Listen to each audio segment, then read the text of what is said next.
All right, one of the things we love about Kenny is his daily market note. He always includes a recipe for a dish inspired by the day's headlines, and one that is not always too kind to your waistline, or at least apparently not to his. Today's recipe is no exception. Kenny, what culinary item have you cooked up for us here? I'm going with the pulled pork with the homemade barbecue sauce because it seems very appropriate, right? If you think about it for a minute, that the pork would represent all of Europe because you put it in this slow cooker and you let it cook for 7 or 8 hours. So we've been cooking Europe now for 3.5 years about the whole crisis.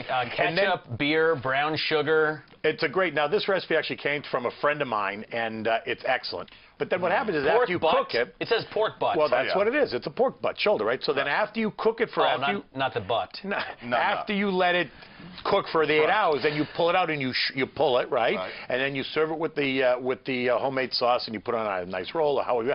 But it seems appropriate that we should have pulled pork considering this environment that we're in. I know what I'm going to do. Korean version of this. Well, that's even better. Listen, send me the Korean recipe, and I'll put it out in my notes. You know, I think whenever I think of pork, I think of Germany. I lived there for so long. Pork is like the chicken of Germany. That's the people's food there. So pulled pork is kind of like what Asia too.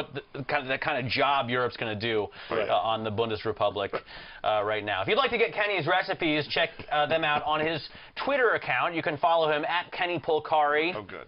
You can follow me at Matt Miller 1973. Are you a tweeter? Absolutely. R.C. Whalen. Oh, I follow you, of course, obviously. Look for the Aztec god.